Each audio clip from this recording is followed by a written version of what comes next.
It seems like we live in the age of bumper sticker slogans. You know what I mean.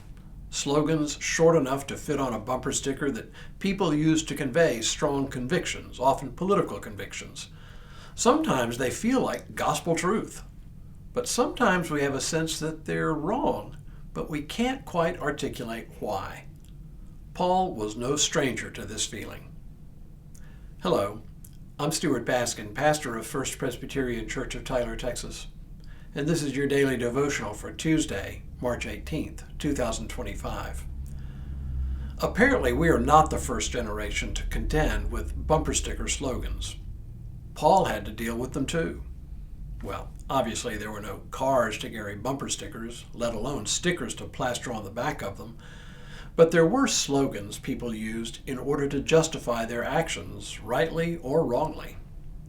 In today's brief reading from 1 Corinthians, Paul quotes two of these slogans in order to refute them. Actually, sidebar here, this is kind of interesting because it is one of the few places in Paul's letters where we see directly what Paul was arguing against. Most of the time we only read Paul's side of the argument, but here he actually quotes the other side of the conversation. So let's listen in on a portion of this conversation.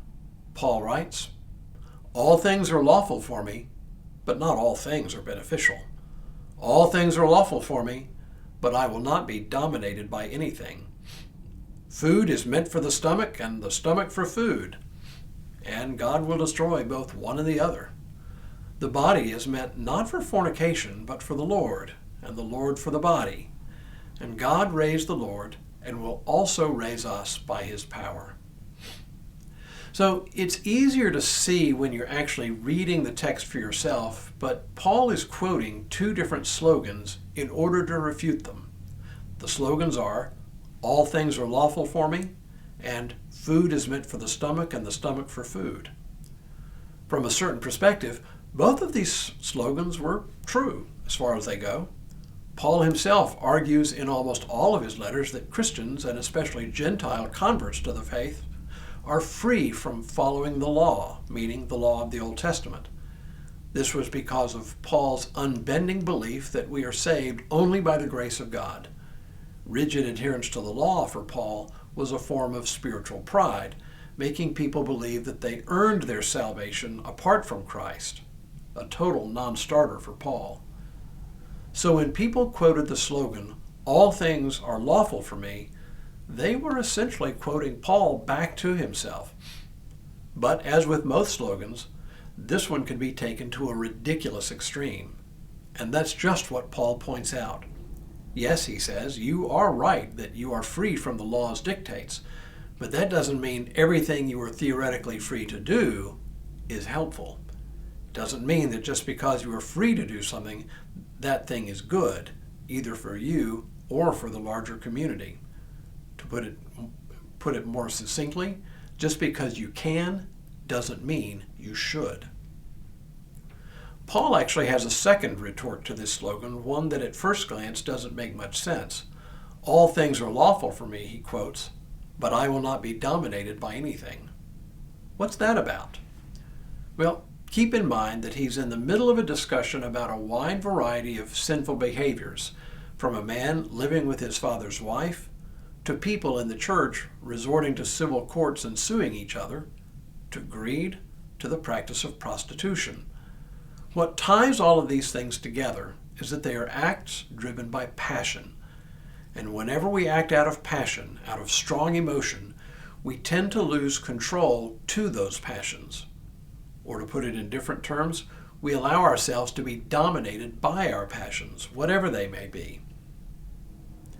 The other slogan he quotes, "Food is meant for the stomach, and the stomach for food," sounds different, but makes much the same point as the earlier slogan. The obvious point is that just because food is meant for the stomach doesn't mean giving in to gluttony is a good thing. But in the Corinthians context, you can substitute anything that people justify. Sex, anger, revenge, almost anything, and the point remains the same. Just because it seems natural doesn't mean it's good. Recall here that the Corinthians were surrounded by philosophical debates and debaters. And in the hands of a skillful orator, almost anything could be made to seem logical and right. It leads to a phenomenon called motivated reasoning, first described in 1990 by Israeli psychologist Ziva Kunda. This is the phenomenon in which we unconsciously look for reasons to confirm our own biases and justify our own desires. And while Paul didn't know the name of the phenomenon, he was clearly familiar with the concept. Many in the Corinthian church were looking for ways to justify their behaviors. When they heard slogans that they thought supported their desires, they apparently latched onto them. Turns out, we human beings have always been pretty good at taking a truth, bending it to fit our own desires, and turning that truth into a falsehood. And lo and behold, Paul was wily enough to call the Corinthians out for it. Pretty impressive. Tomorrow, Paul makes the claim, "You are not your own." But for now, may God continue to bless you and keep you in all that you do this day and in all the days ahead.